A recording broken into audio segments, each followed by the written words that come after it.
Hello everyone. In previous classes we had studied about the classical viewpoint and the modern viewpoint. This is what the viewpoint regarding the need of the international trade theories. Afterwards we are done with the theory of mercantilism. So in today's class we are going to speak about the absolute cost advantage. Since this is just an overview, I am not going to explain it in detail. Okay. So let's see what is absolute cost advantage. So this particular theory is given by Adam Smith in his book An Inquiry into the Nature of the Cost of the Wealth of Nation in the year 1776. He is mentioned about this particular theory. There is an international benefit from the trade and everyone's better off without making anyone worse off. So every country should become stronger without making any country worse. Okay, here is the assumptions. The assumptions are the free trade, labor is only a factor of production, FOP means factors of production, cost is considered on the basis of units of the labor used. Okay, so every country should specialize in the production on that commodity which it can produce more cheaply than others. So let's see the example. So country A, country B and country C is there. So to produce 10 apples, country A should invest 100 labors, country B should invest 90 labors, country C should invest 110 labors. So which country has the absolute cost advantage? Country B has the absolute cost advantage, and that's why country B has to produce the apple and it has to export it to the other two countries, okay, country A and C. So this is what the absolute cost advantage. Okay, so here is some of the explanations. You can read it down, you can understand it very easily. Okay, so I'll go for the comparative cost advantage theory, the theory number 2. It is also called as the Ricardian theory since it is given by David Ricardo. Okay, so in his book The Principles of Political Economy and the Taxation in the year 1817, this particular theory is mentioned. Nations can still gain from the trade even without an absolute advantage. It is not the absolute but the comparative difference in the cost that determines the trade relationship between the countries. So in the previous theory we have studied about the absolute cost advantage, but David Ricardo says absolute cost advantage will not determine the international trade. The relative cost advantage what is there, or else the comparative cost advantage what is there, that will decide what to produce and what country to export what. When a country enters into the trade with other country, it exports those products which has the less cost of productions comparatively. Okay, the country which has less cost of productions in the particular product comparatively, it has to produce that product and export it, and should import those type of the products where the cost of productions are more.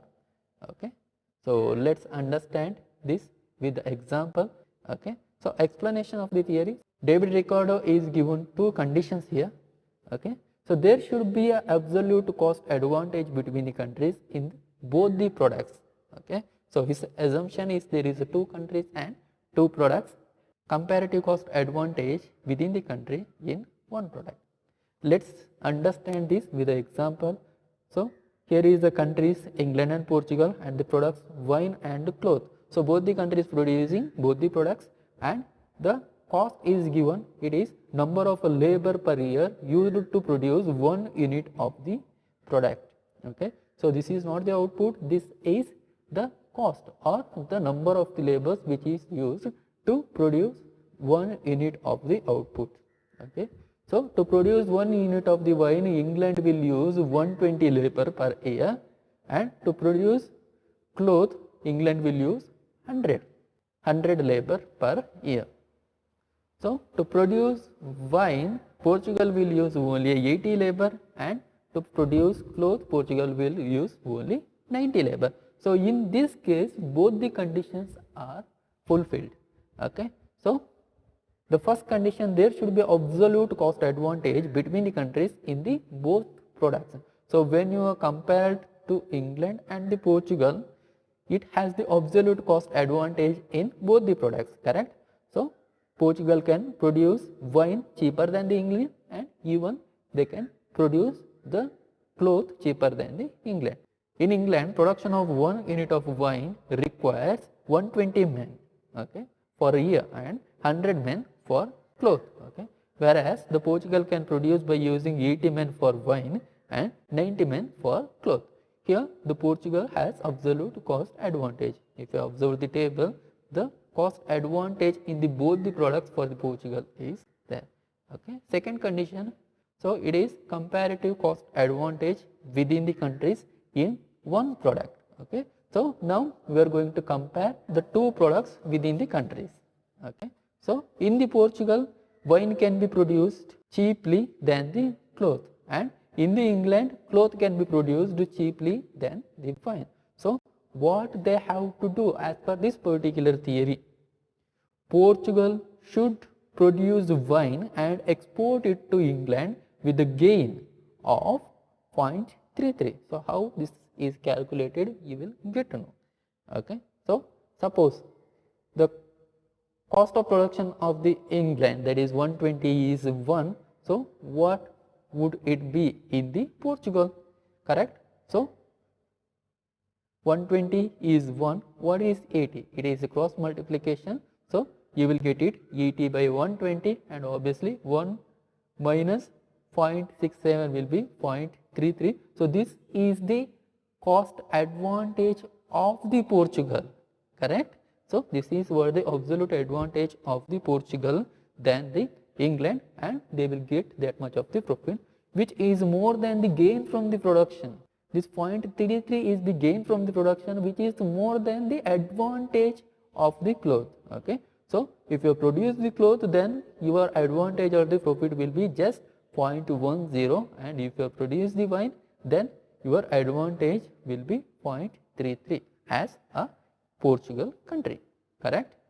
So the cost of production of the Portugal is 0.67 in case of the wine and 0.90 in case of the cloth. Okay. So 0.67 is the cost of production and 0.90 in case of the cloth when compared to the England. Okay. England should produce the cloth and export it to Portugal since it has less cost disadvantage. Okay. So in the cloth, it has a less cost disadvantage. Correct. It is 0.10. So why it is written in the bracket? Since it is a loss, it is written in the bracket. Okay. So if the England is produced the wine, then obviously their wine will be a costlier and they have more cost disadvantage. Correct. Since there is a less cost disadvantage in the cloth, they have to produce the cloth and they should export it to the other country. So this is what the Ricardian theory. Okay. So conditions, there should be absolute cost advantage between countries in the both the products. So if you are compared England and the Portugal, Portugal has the absolute cost advantage in both the products than the England. The second condition, comparatively, there should be a cost advantage with one product within the countries. So now we are not comparing with the countries, now we are comparing within the countries between two products. Here in the Portugal, wine can be produced cheaply, and in the England, cloth can be produced cheaply. Okay. So that the Portugal should export the wine. Okay. And the England should export the cloth. So this is what Ricardian theory. Okay. So this is what the graph. So PL is the production possibility curve of the Portugal, EG is the production possibility curve of the England, and ER is the advantage curve of the Portugal in the wine. So in this particular table, suppose the Portugal is given up the resources to produce the cloth, then they can produce ER of the wine additionally, and that should be exported to the England. So this is what said by the Ricardian theory. So that's it for today's class. You can read the limitations and all. In next class we are going to speak about the Heckscher and Wohllin model.